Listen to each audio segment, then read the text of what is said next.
Daily news and analysis. We keep you informed and inspired. This is World Today.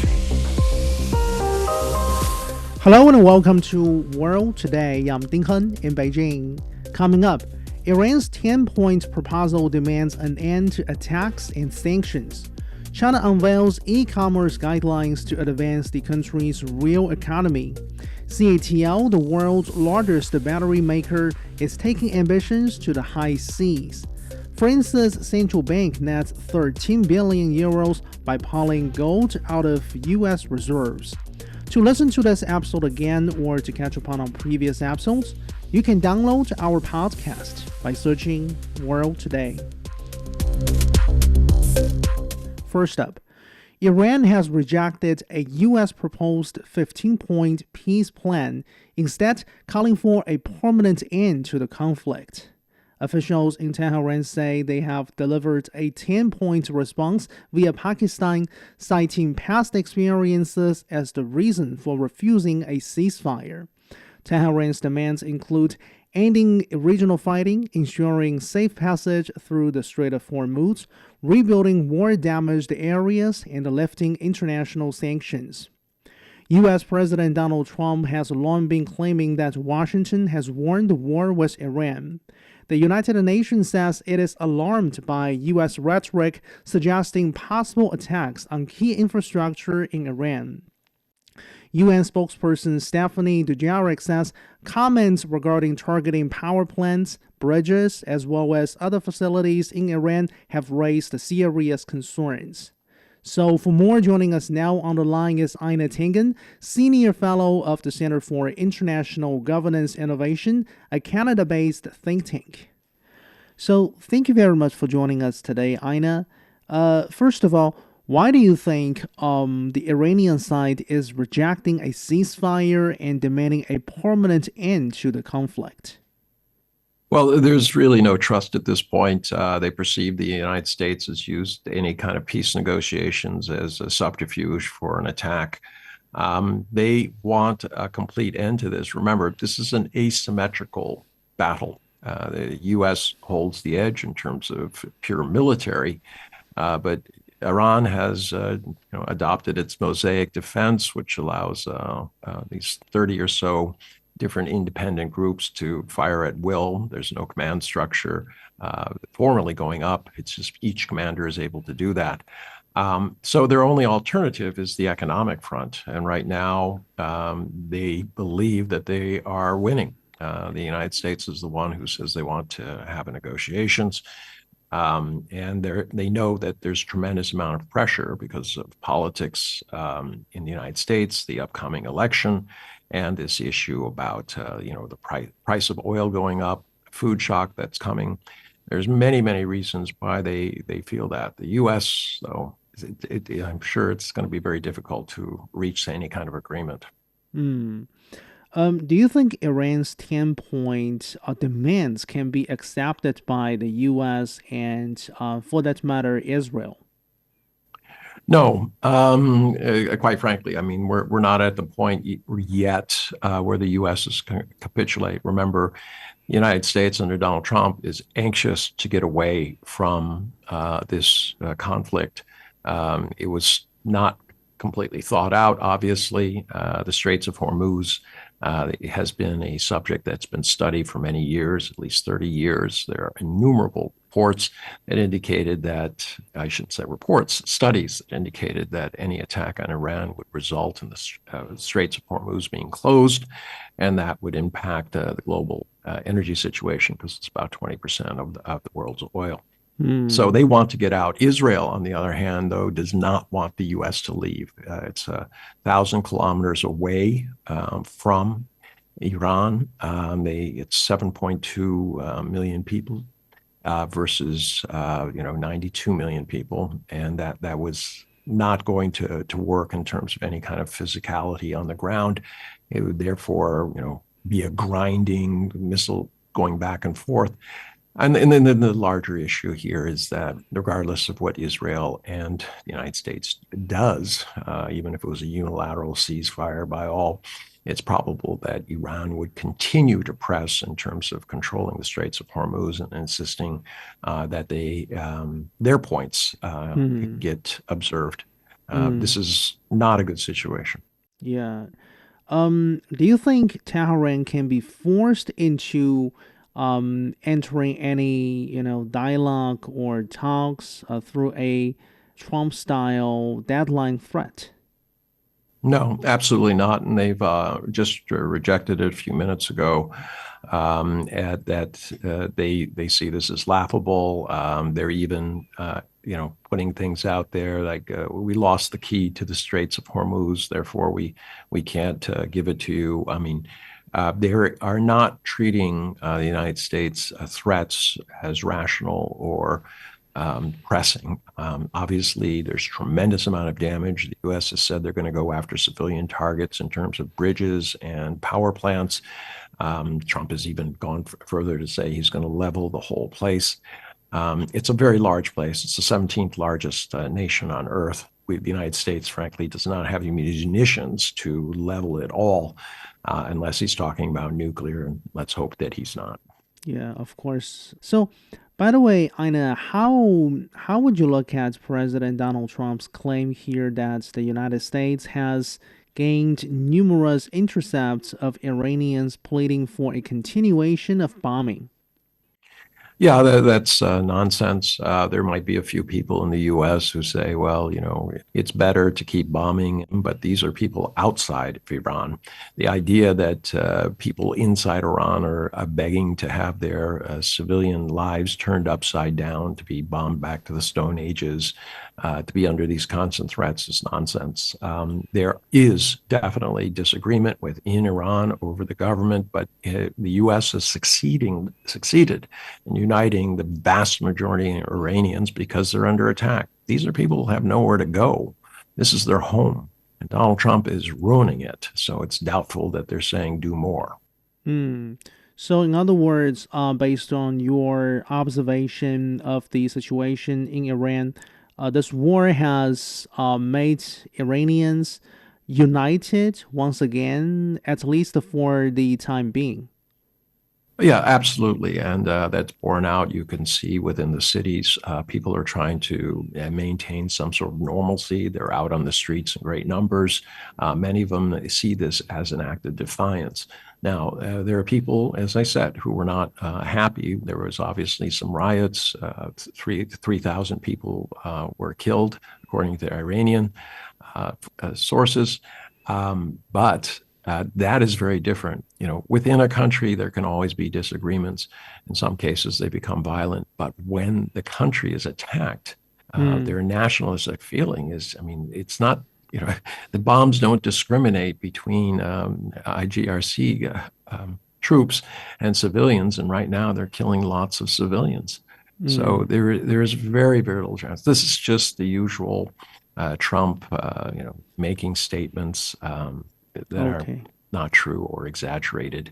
And unfortunately, this is not helping the war effort. He's trying desperately everything he possibly can. I mean, within 6 minute period, he says he doesn't need Iran, that they can leave. And then the next moment, he says, oh, I'm going to bomb them back to the Stone Age. It can be one or the other, but it cannot be both. Hmm.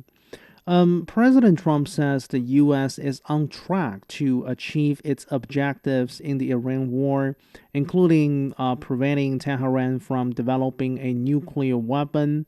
And now there are signs that the U.S. and Israel, before they can win down the war, are now looking to wipe out Iran's relevant knowledge, know-how, and expertise in a bid to cripple the country's nuclear program. For example, most recently, their strikes have targeted a top university in the country.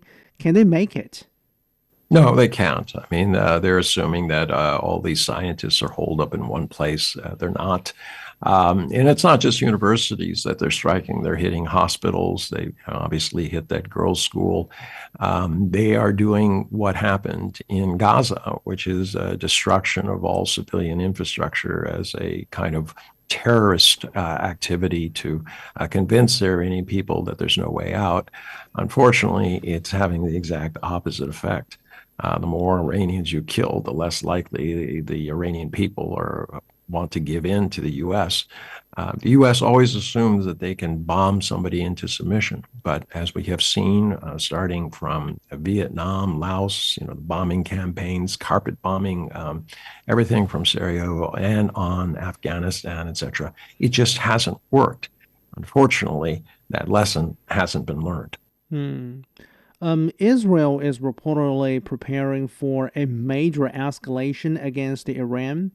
So, Ina, as you look at Israel's actions or behaviors in this war so far, to what extent do you think it is because of or has even been, encouraged or emboldened by this very fact that Israel itself has not been too much affected by the Hormuz energy crisis? Well, it's not been affected by the energy crisis because they have other outlets. But the fact is that they are being affected. There's a tremendous amount of damage to civilian areas. These almost, 5, 6 times a day air raid sirens are going off. People have to interrupt their daily life. Basically, work and school has stopped. And there's a lot of restiveness. There's almost every day now there are protests against the war, saying that it needs to stop. They want to get back to normalcy. Now, the top of the chain, Benjamin Netanyahu, if this war is unsuccessful and he's not able to keep the U.S. in, it's probable that he will be facing prosecution, being evicted from office. At that point, he could be facing jail based on numerous cases that have been brought against him. So Israel is desperate. I shouldn't say Israel. Netanyahu's desperate to keep the United States in. You'll note that there are a number of people who were arrested in UAE and other places who were accused of plotting to make bombs in those areas, to plant bombs in those countries as a further provocation, trying to keep the heat up. I don't know if these were false flag or whatever, but as I said, they have been arrested. It indicates that Israel feels that they're at the end of the rope. If the U.S. leaves, they're left alone. And it's improbable that even the United States can be able to arm them. The U.S. is already moving weapons systems and troops from other areas like South Korea, et cetera, even interrupting what they were giving to Ukraine. And then there's this question about whether or not the U.S. will be able to make more munitions, given the fact that they would need rare earths and strategic metals in order to make them. And those are not going to be given by China to the U.S. to do warmongering. Thank you very much for joining us. Ina Tengen, Senior Fellow with the Center for International Governance Innovation, a Canadian think tank. This is World Today. Stay tuned. Welcome. I am Chu Zhang, Deputy Director at the Center for Middle Eastern Studies at Fudan University. On the World Today program, we will dive beyond the headlines to uncover the stories, trends, and impacts that connect states across the globe. Join me on World Today.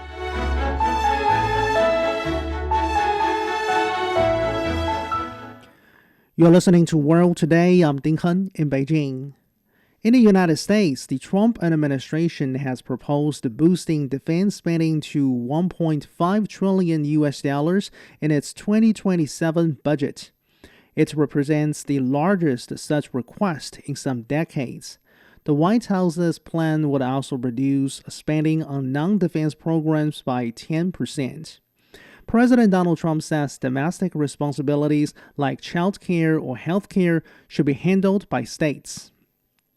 The budget proposal is coming as U.S. Congress remains deadlocked over Homeland Security funding, with a partial government shutdown dragging on for several weeks already. So for more, joining us now on the line is Professor Qu Bo, Director of the Institute of International Relations, China Foreign Affairs University. Thank you very much for joining us, Professor.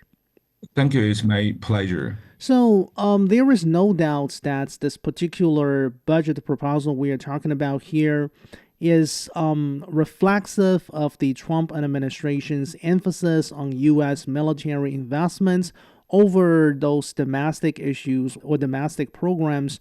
To what extent do you think this has to do with the ongoing U.S.-Israel war against Iran, and to what extent do you think it is driven by other issues? Sure. I think the first very direct reason to this large military expenditure is driven by the U.S.-Israeli war against Iran. If comparing this budget proposal to the previous year, the last year is about 900 billion US dollars, and this year is like 1.5 trillion US dollars. It's about 600 billion US dollars more. The budget is almost like 5% of US the GDP size. So I think the direct reason is due to the current war against Iran. So according to some estimation, so like each week, the cost of the war in Iran that like over 10 billion US dollars. So this is definitely a very direct reason. And other issues, and especially in terms of a strategic consideration, is also a very important factor. So in the last decade, the U.S. Budget military expenditure already increased from less than 600 billion US dollars to 900 billion US dollars. It's going to like 1.5 trillion US dollars. That also driven by the strategic consideration of the United States, and they believe they have to respond the threat, the so-called threat, and especially they try to maintain the United States hegemony in the international system. A White House official says that, quote, President Trump promised to reinvest in America's national security infrastructure to make sure that our nation is safe in a dangerous world, unquote. Do you think increased defense spending would necessarily make the United States safer? No, I think that absolutely no, that is not necessarily will make the United States safer more. That not meaning the more military expenditure, the more safer you will. So sometimes maybe the more military expenditure that will drive the president or the politician would like take some other exaggerating behavior in international system. So I think, especially for the United States, that due to the mindset they have, and especially so-called the realist mindset, and they believe in an anarchic international system, the country must pursue security, and the military expenditure is the most effective way to secure themselves. But when you increase your own security, that will lead to other countries unsecure.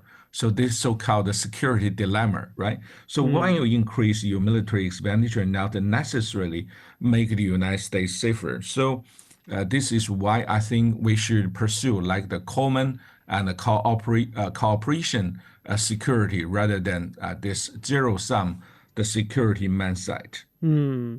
We understand the U.S. president's annual budget is usually considered as a reflection of his or her administration's values, but it does not carry the force of law. The U.S. Congress is the body that handles the federal spending issue, and the Congress has the absolute freedom to reject those proposals from the White House. So, considering the fact that the Democratic lawmakers over the years have been insisting that changes in the level of spending for defense and non-defense issues need to be equitable, need to go hand in hand, do you think the Congress rejecting this budget proposal is almost a sure thing? Why or why not? I think that is so for the Congress, they still have time. to negotiate to make the compromise. But on the one hand, we also need to look at the fact that in the last decade, increasing the military expenditure, that is a bipartisan consensus.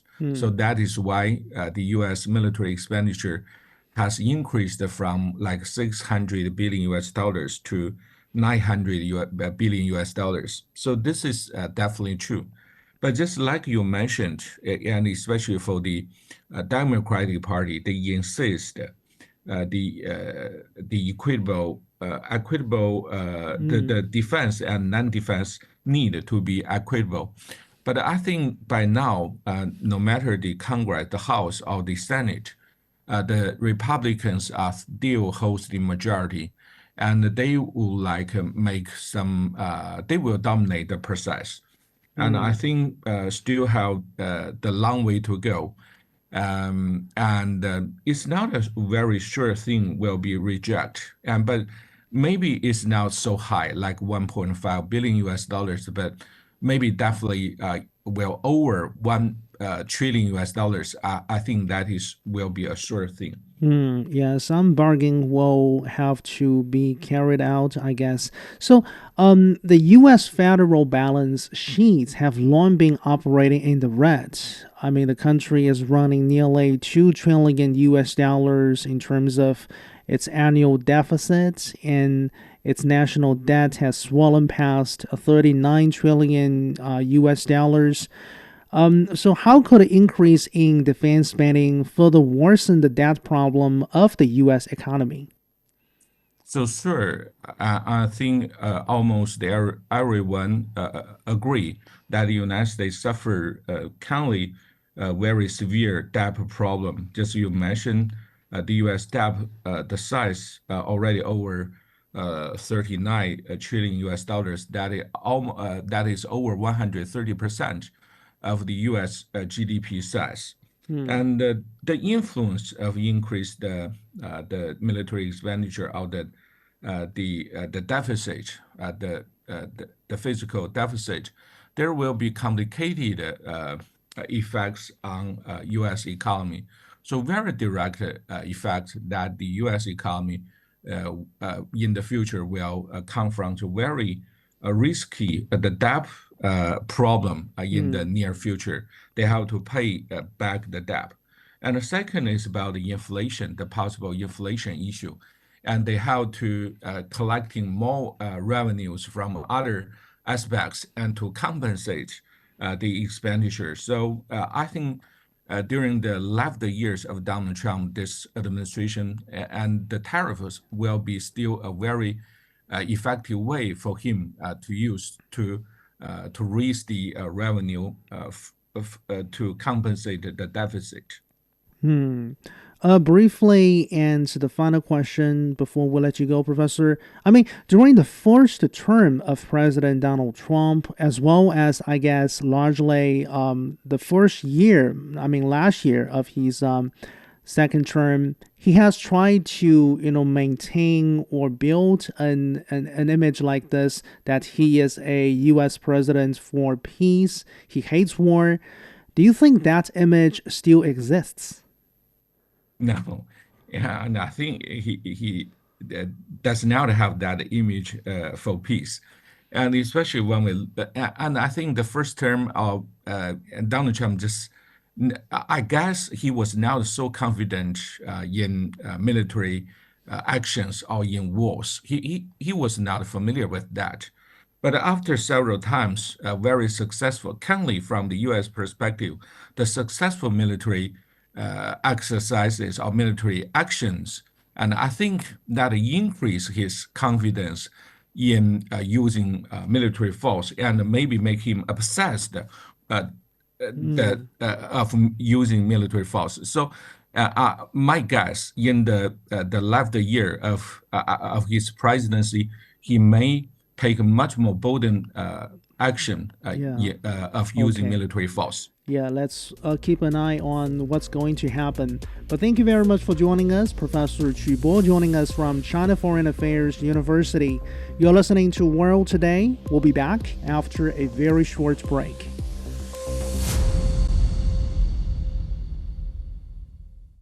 You are back with World Today. I'm Ding Hen in Beijing. China has released a new policy document to better advance high-quality e-commerce and better serve the real economy. The new policy will deepen integration between the real and digital economy and advance institutional opening up for the e-commerce sector. China has been the world's largest online retail market for 13 consecutive years, with the country's digital consumption exceeding 3.4 trillion US dollars. So for more on this, my colleague Xu Yawen earlier spoke with Dr. Zhou Mi, Senior Research Fellow at the Chinese Academy of International Trade and Economic Cooperation. Dr. Zhou, the new policy document outlines key measures to deepen integration between the digital and the real economies. Could you break down the core priorities of these guidelines, especially how they aim to pursue high-quality e-commerce development in service of the real economy? Well, we know that China is a really important economy who have a very strong real economy. We have the manufacturing and also the products of China is really welcomed by all the trading partners. So the e-commerce is a platform. It's e-commerce having two kinds of areas. The first one is to meet the domestic demand, or the other one is for the cross-border e-commerce. So when we are trying to look at these two parts, both of them are really strong. But the connections between the real economy and the e-commerce are still not that strong. So in my understanding, what we are really want to do is trying to look at the purpose of China's economy and our promises in the global trade regime, and trying to make that the e-commerce to support the development of the real economy.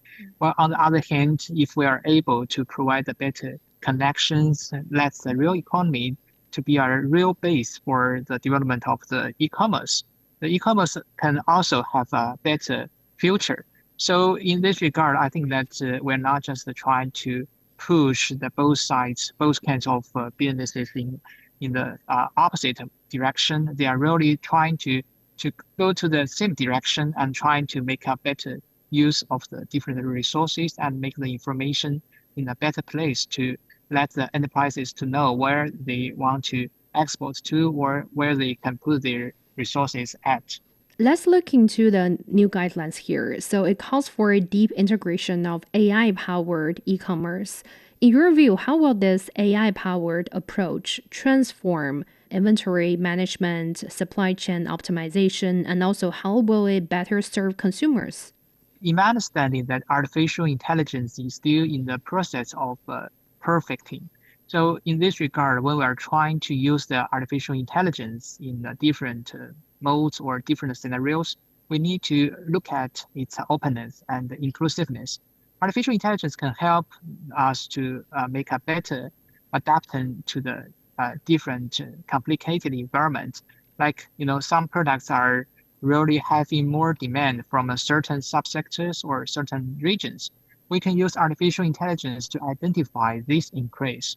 So the information is really growing very quickly. We are seeing that no matter from the supply side or the demand side, there seems to be a lot of data are generated daily. So with the help of artificial intelligence, we can try to find the hidden rules of these transactions and try to make accordingly the adoption and change of the resources management. And the second, if we are going to use artificial intelligence, I think that we can have better innovation abilities.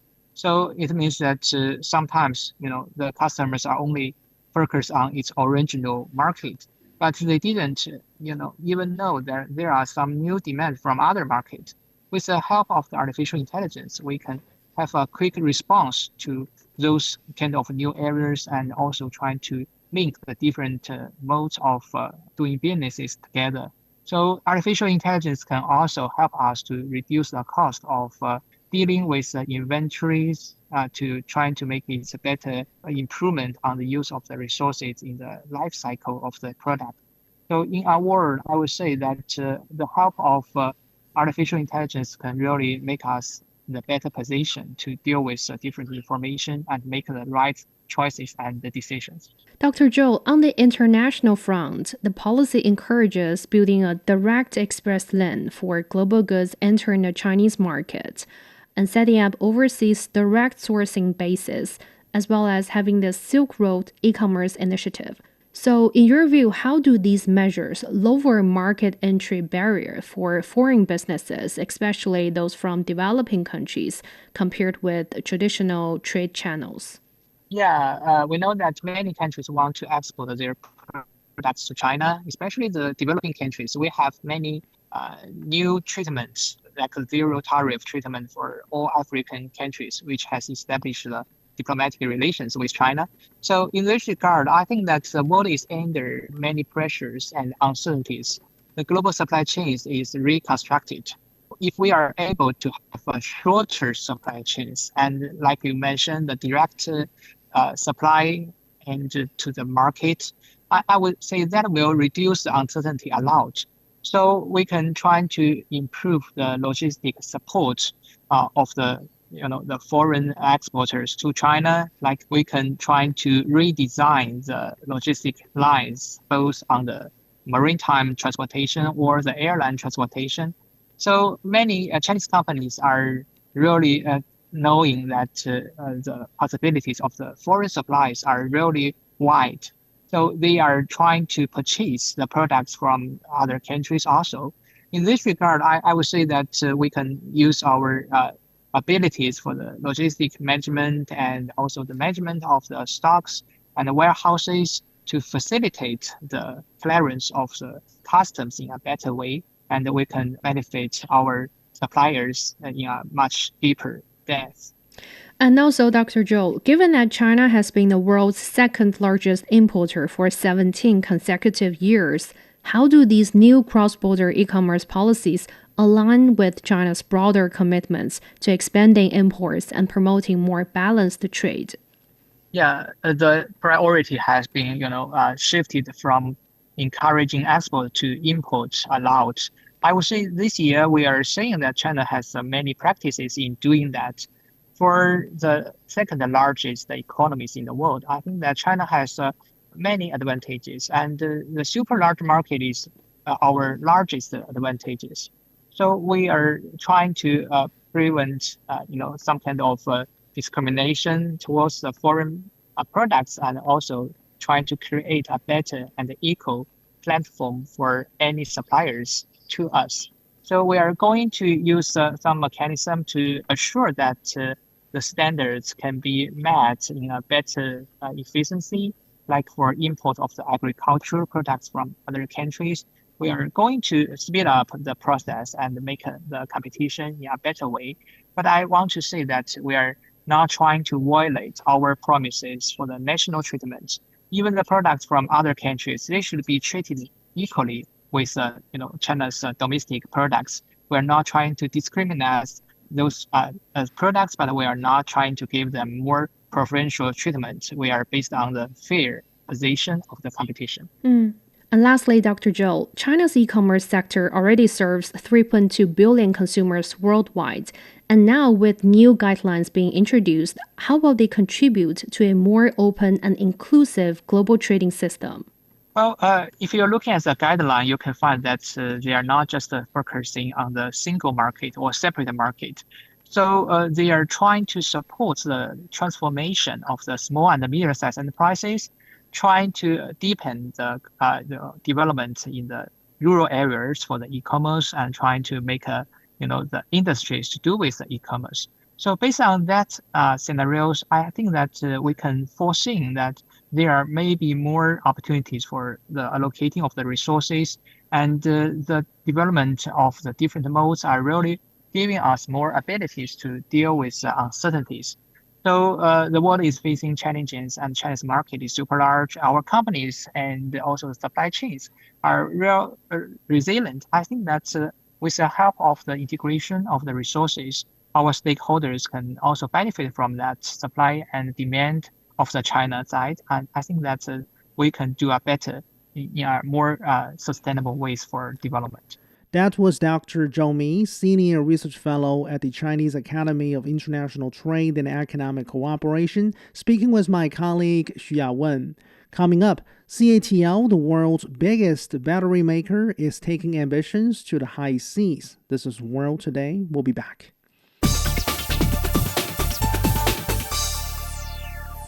You're listening to World Today. I'm Ding Hen in Beijing. Shipping keeps the world economy moving, but it is also a major source of carbon emissions. Now, Chinese battery giant CATL is trying to bring its electric vehicle success to the high seas, developing battery-powered ships. The Chinese company, which controls 37% of the global EV battery market, has deployed batteries to about 900 vessels. The company is also seeking to collaborate with ports and local governments in China to create a new marine battery industry from scratch. So for more, my colleague Zhao Yang spoke with Dr. Yan Liang, Professor of Economics with Willamette University. Professor Yan Liang, thank you very much for joining us. CATL is taking the lead in the electric vehicle battery industry, and now it's taking on shipping. So what's behind its battery success, and how close are we to seeing the electric ships become common size? Well, I think CATL success is really driven by four factors. One is that they really have a lot of efforts put in, heavy R&D investments. For example, in 2025, they invested over $3 billion in R&D, and they have 6 research centers with 23,000 researchers and developers. So this really heavy investments in R&D has really helped to propel their technological innovations. And second is, I think CATL is really doing a great job in terms of vertical integration and supply chain control of its own, production. So going from owning mines to refining to owning mines and refineries to cell productions to now battery recycling, CATL is able to build a really good integrated supply chain. And so that gives them a lot of market control and efficiency. And third, I think, because of this vertical integration, they're also able to really develop a really large production capacity. Right now, it has the largest production capacity in battery cells, reaching 772 gigawatt hours in 2025. So the kinds of large manufacturing base help to provide a scale effect and cost efficiency. And last but not the least, I think, CATL has already been pushing forward for global strategic partnerships with many countries. Like, for example, they build plants in Hungary and also Spain to build these regional hubs, and also partner with, Tesla, BMW, and many other EV and global, automakers that really give them a good position, right, when it comes to market shares and when it comes to all these different opportunities for partnerships. So when you ask about, how fast they're approaching to electric ships, as a matter of fact, they're now having 900 vessels as of January 2026 that are powered by batteries. So I think this is already a reality, and they, of course, are continuing to promote, battery power ships. Right now, I think they're still focusing more on inland waterways, passenger ferries, and then short sea cargo ships. But their goal, of course, is to be able to have more ocean-going vessels in the near future. And the International Maritime Organization aims to halve the global shipping emissions by the year 2050. So for everyday consumers, why does cleaner shipping matter, and will it affect costs? Yeah, so we know that, global maritime shipping industry accounted for about 3% of the global CO2 emissions. So it's a heavily polluting kind of industry. And the traditional maritime fuels, they're also much, much dirtier than road fuels. And so I think for environmental reasons, it makes great sense to electrify, shipping. And when it comes to cost, arguably, yes, there is very high upfront cost when it comes to the initial, cost to build these electric batteries and also the ships, because the battery system is expensive and you also require special engines for those ships. But I think overall, based on some of the cost estimate, it will simply take about 5 to 7 years to reach the cost parity with diesel vessels. This is largely due to the low maintenance costs and also 80% reduction in fuel costs per distance. So in other words, despite this long-term upfront cost, the benefits are really going to be generated over the long term. So when it comes to the impact on consumer goods, I think for most of the high value products like televisions, sneakers, or any others, green shipping would only add, somewhere between 0.3 to 1.4% to the final retail price. But there are also bulk commodities that are likely to see a little bit more or higher, costs, especially when carriers charge the so-called green surcharges. But that said, I think, again, going long term, it still makes a lot of economic sense and environmental sense to push forward for the green energy, renewable energy, or battery-powered ships. And what's the biggest hurdle for electrified shipping fleets? Is it technology, infrastructure, or price? Well, I think it's a matter of all of them. So there are certain technological or technical barriers because right now batteries are still relatively low in their energy intensity or energy density, which means if you want the cargo ships to sail for long distance, you need a lot of these batteries. So we're talking about, several thousand cubic meters of battery volume. So that would significantly reduce the space for the actual cargo, not to mention it adds the weight to these ships. So the estimate is that once you have these very heavy batteries, it may reduce 32% of the carrying capacities on those longer routes for these ships. And second, I think there's some also infrastructure gap because if you wanted to sail long distance, you need charging infrastructure. And that is difficult because of this kinds of the so-called electrification corridors require multi-billion dollars of investments. And so many of the ports simply are not equipped with the kind of infrastructure. And then comes the economic cost, as I just mentioned earlier. For upfront cost, it's relatively expensive. Electric ships can cost somewhere between 3 and 4 times more than a conventional vessels. But again, the economic costs will still make sense in the longer term because the benefits, right, will still outweigh the costs. And last but not the least, I think, there's also talent gap, knowledge gap. So I think all of these are still some of the barriers. But that said, I think CATL, has been really exploring a lot of these, challenges, right? They have been able to, for example, consider how to use the, battery modules. Instead of recharging the batteries, you can simply do the modular battery swapping. And so that would really save time and also help to overcome the infrastructure bottleneck. And recent disruptions around the Strait of Hormuz have exposed the vulnerabilities in the global energy supply, like oil and gas. So could electrification offer a way to reduce the reliance on traditional fuels? Well, I think so. I think the clear, trend or clear lesson that is learned from, the current Iran war and the freeze of the Strait of Hormuz is that the over-reliance on these traditional fossil fuels could pose, potentially geopolitical or geoeconomic risks. So I think countries are all exploring ways to diversify the energy sources. And again, both from an economic point of view and also from environmental sustainability point of view, I think electrifying your transportation system, especially when it comes to sea shipping, makes a lot of sense. This not only reduce the reliance on, traditional fossil fuels, but it also, as I mentioned earlier, going the long term, it makes cost effectiveness more of a reality.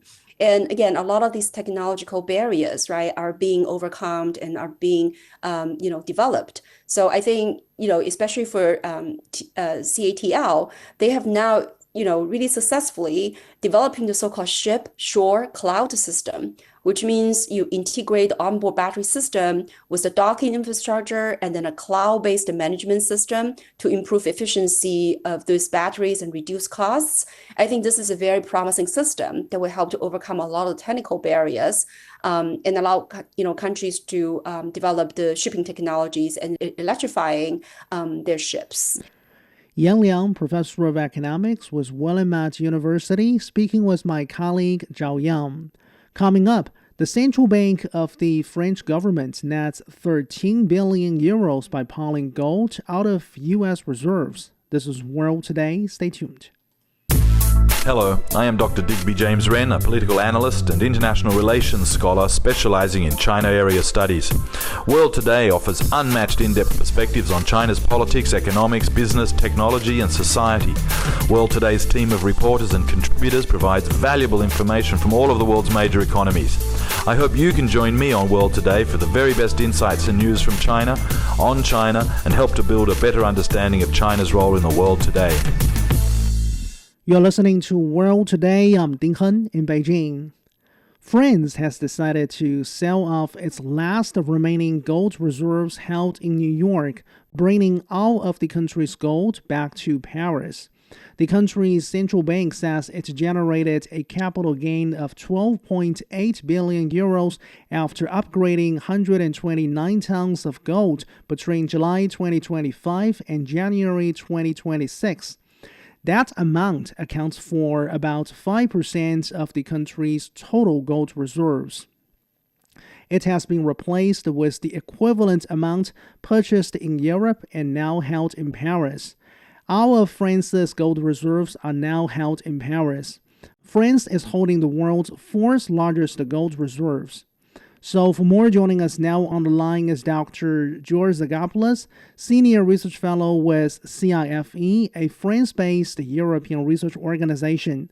Thank you very much for joining us. Thank you for having me. So what do you think has really prompted the France central bank to take this particular move? Well, to start with, I would say that this is relevant to prices because gold experienced very high prices recently.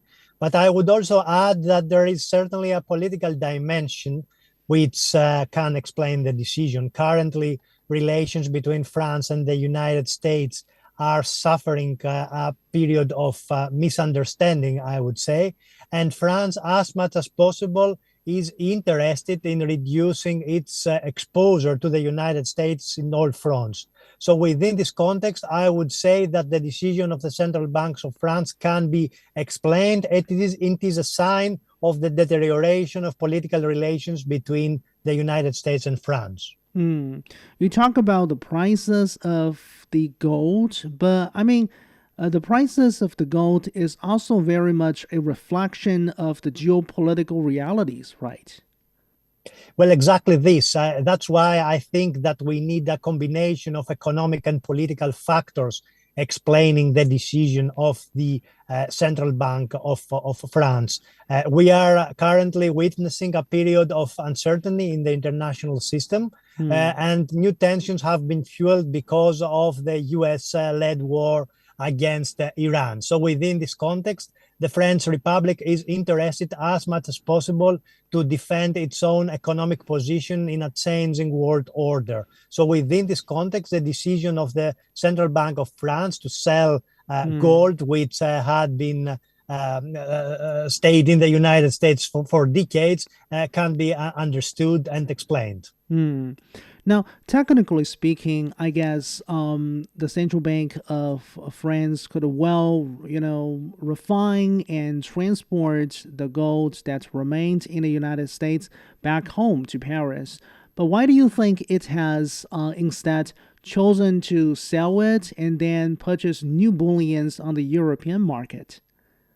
In this case, I would say that the most important reason is the price of the gold. So perhaps the central banks of France calculated that at the moment it made this decision, it would be a decision to serve its own economic interests. However, at the same time, perhaps the government of France is aware of any new measures that the American government is expected to take place to decide as far as gold is concerned, and this might have also driven the decision of the Bank of France. So again, I would rather attribute the decision to two main factors. The first is the price, and the second is the uncertainty which is caused by the policies of President Trump, not necessarily in this case at the international level, but at the domestic economic level as far as gold in the United States is concerned. By the way, George, do you think the French decision here will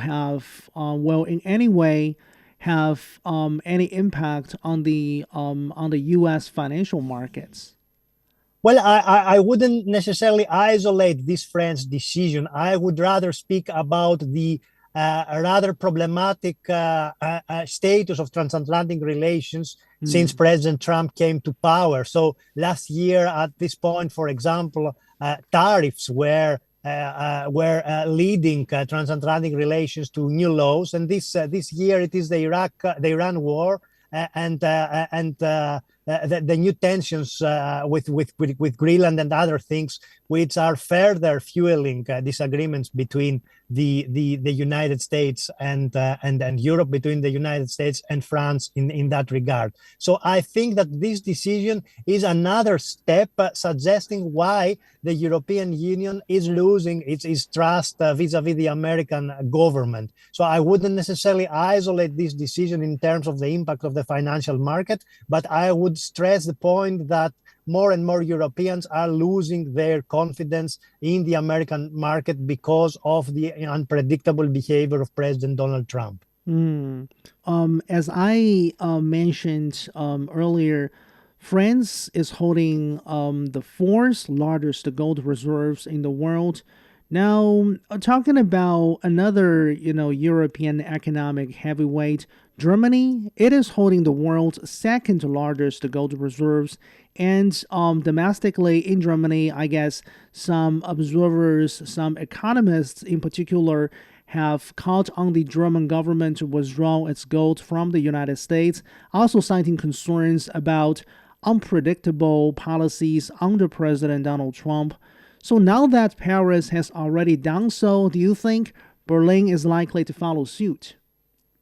I would say it is a likelihood. It is a likelihood for Germany to follow suit because right now economic tensions between the United States and Europe, as we said before, have reached a new high as far as their recent history is concerned. I can't be sure about the calculation of the German central bank, but I am sure about the current level of disappointment and frustration in Germany as far as American foreign and economic policies are concerned. So if the calculations of the German government are suggesting that it is in their interest to do so to follow the French path, then they will do so. Certainly, we are living in a world where the current tension of transatlantic relations is unprecedented as far as their recent history is concerned. Thank you very much for joining us and for your perspective. That was Dr. George Zagopoulos, Senior Research Fellow with CIFE, a France-based European research organization. Unfortunately, that's all the time for this edition of World Today. A very quick recap of today's headlines. Iran's 10-point proposal demands an end to military attacks and international sanctions. China unveils e-commerce guidelines with an aim to advance the real economy of China. To listen to this episode again or to catch up on previous episodes, you can download our podcast by searching for World Today. I'm Ding Han in Beijing. Thank you so much for listening. Bye for now.